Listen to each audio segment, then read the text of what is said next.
ಒಂದ್ ಕಡೆ ಬಿಸಿಲಾಘಾತವಾದ್ರೆ ಮತ್ತೊಂದು ಕಡೆ ಬೇಸಿಗೆಯಲ್ಲೂ ಮಳೆ ಅಬ್ಬರಿಸಿದೆ. ಶಿವಮೊಗ್ಗದಲ್ಲಿ ಭಾರೀ ವರ್ಷಧಾರೆಗೆ ಜನ ತತ್ತರಿಸಿದ್ದಾರೆ. ಮನೆಗಳೇ ಕುಸಿದಿದ್ದು ಕುಟುಂಬಗಳು ಬೀದಿಗೆ ಬಂದಿದೆ. ರಾಯಚೂರು, ಚಿಕ್ಕಮಗಳೂರಲ್ಲೂ ವರ್ಷಧಾರೆ ಆಗಿದೆ. ಶಿವಮೊಗ್ಗದಲ್ಲಿ ಸುರಿದ ಧಾರಾಕಾರ ಮಳೆ ಸಾಕಷ್ಟು ಅವಾಂತರ ಸೃಷ್ಟಿಯಾಗಿದೆ. ಅನೇಕ ಮನೆಗಳು ಹಂಚಾರೋಗಿದೆ. ಗಾಳಿ ಮಳೆ ಇದೆ. ಆ ಗಾಳಿ ಮಳೆಗೆ ಸಾಕಷ್ಟು ಅವಾಂತರ ಸೃಷ್ಟಿ ಮಾಡಿದೆ. ಮೇಲ್ಚಾವಣಿ ಕುಸಿದು ಬಿದ್ದಿದೆ. ಅನೇಕ ಹಂಚಿನ ಮನೆಗಳಿದಾವೆ. ಸೀಟ್ ಗಿಟ್ಟೆಲ್ಲ ಹಾರೋಗ್ಬಿಟ್ಟಿತ್ತು. ಸಣ್ಣ ಮಗು ಇತ್ತು. ಶೀಟ್ ಮನೆಗಳಿದಾವೆ, ಸಂಪೂರ್ಣವಾಗಿ ಹಾರಿ ಹೋಗಿದ್ದಾವೆ. ಅಡಿಕೆ ಮರಗಳೆಲ್ಲ ಬಾಳ ಬಿದ್ದಾವೆ. ಕರೆಂಟ್ ಕಂಬಗಳು ಬಿದ್ದ. ಸೂರೆ ಹಾರಿ ಹೋಗಿದೆ. ಮನೆಯೇ ಧ್ವಂಸವಾಗಿದೆ. ಅಡಿಕೆ ಮರಗಳೆಲ್ಲ ಧರೆಗುರುಳಿವೆ. ಬಿಸಿಲ ಜಡದ ನಡುವೆ ತಟ್ಟಿದ ವರುಣಾಘಾತಕ್ಕೆ ಶಿವಮೊಗ್ಗ ಜನರು ಬೆಚ್ಚಿ ಬಿದ್ದಿದ್ದಾರೆ. ಮಲೆನಾಡ ಹೆಬ್ಬಾಗಿಲು ಶಿವಮೊಗ್ಗದಲ್ಲಿ ನಿನ್ನೆ ಮಳೆರಾಯ ಅಬ್ಬರಿಸಿದ್ದಾನೆ. ವರುಣಾಘಾತಕ್ಕೆ ಭದ್ರಾವತಿ ತಾಲೂಕಿನ ಹೊಳೆಹೊನ್ನೂರು, ಕೈಮರ, ನಾಗಸಮುದ್ರ, ಸನ್ಯಾಸಿ ಕೋಡಿಮಗ್ಗಿ, ಲಕ್ಷ್ಮೀಪುರ, ಮೈದೊಳಲು, ಮುಂಗೋಟೆ ಸೇರಿ ಹಲವು ಗ್ರಾಮಸ್ಥರು ನಡುಗಿ ಹೋಗಿದ್ದಾರೆ. ಬಿರುಗಾಳಿ ಸಹಿತ ಭಾರೀ ಮಳೆಗೆ ಬೃಹತ್ ಮರ, 200ಕ್ಕೂ ಹೆಚ್ಚು ವಿದ್ಯುತ್ ಕಂಬ ನೆಲಕಚ್ಚಿವೆ.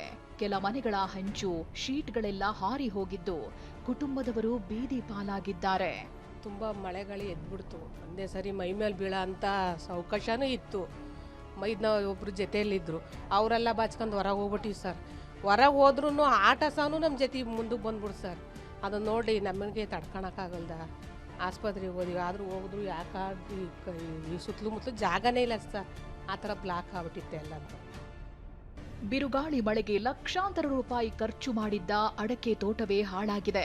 ಇದರಿಂದಾಗಿ ರೈತ ಮಹಿಳೆ ಕಣ್ಣೀರಾಕಿದ್ರು. ಭಾಳ ಕಷ್ಟ ನಮ್ಮ ಜೀವನ. ಈಗ ಒಂದೊಂದು ಎಕರೆ ಹಿಡ್ಕೊಂಡು ನಾವು ಅದ್ರಾಗೆ 100 ಮರ ಹೋಗಿದ್ದಾವೆ ಅಂದರೆ ಬೆಳಗಿಂದ 6 ಗಂಟೆಯಿಂದ ಸುಮ್ಮನೆ ನಡೋದೇ ಕೆಲಸ ಆಗಿತ್ತು ನೋಡು. ಭಾಳ ಜೀವನ, ಮಕ್ಕಳು ಸಾಕೋದು ಅದು ಕಷ್ಟಗಳು, ಸಾಲ ಮೂಲ ಮಾಡ್ಕೊಂಡು ಅದ್ರಾಗೆ ಜೀವನ ಮಾಡೋಕೆ ಎಷ್ಟು ಕಷ್ಟ ನಮಗೆ. ಎಷ್ಟು ನಷ್ಟ ಆಗಿದೆ? 100 ಮರಗಳು ಬಿದ್ದ ಎಷ್ಟು ನಷ್ಟ ಆಗುತ್ತೆ ನಿಮ್ಮಂತ? ಲಕ್ಷಾಂತರ ರೂಪಾಯಿ. 2 ಲಕ್ಷ ರೂಪಾಯಿ ಲಾಸ್ ಇವತ್ತಿನ ಲೆಕ್ಕಾಚಾರದಾಗಿ. ಕಳೆದ ರಾತ್ರಿಯ ಮಳೆಗೆ 100 ಎಕರೆ ಅಡಿಕೆ ತೋಟ ನಾಶವಾಗಿದೆ. ಮಳೆ ಹಾನಿ ಬಗ್ಗೆ ಡಿಸಿಗೆ ಸಂಸದ ಬಿವೈ ರಾಘವೇಂದ್ರ ತಿಳಿಸಿದ್ದು ಪರಿಹಾರಕ್ಕೆ ಮನವಿ ಮಾಡಿದ್ದಾರೆ. ಗಾಳಿಯ ಒಂದು ವಿಂಡ್ ಸ್ಪೀಡ್ ಇದ್ದಾಗ ಮಾತ್ರ ಬೀಳಲಿಕ್ಕೆ ಸಾಧ್ಯ ಅಂತಿಲ್ಲ. ಆ ರೀತಿ ಅಂತ ಒಂದು ಬಿರುಗಾಳಿ ಸಾಕಷ್ಟು ಹಾನಿಯಾಗಿದೆ. ಮತ್ತೆ ಮರಗಿಡಗಳು ತುಂಬ ಬಿದ್ದಿದೆ. ಮತ್ತು ಜೊತೆಗೆ ಮನೆಗಳು ತುಂಬ ಹಾಳಾಗಿದೆ.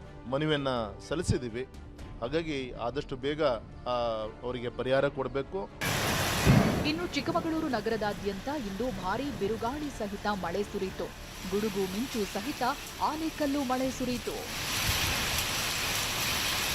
ಅತ್ತ ರಾಯಚೂರಿನ ಕಲ್ಮಲ ಬಳಿ ಮಳೆಗೆ 2 ಭಾರೀ ಮರಗಳು ಧರೆಗುರುಳಿದ್ವು.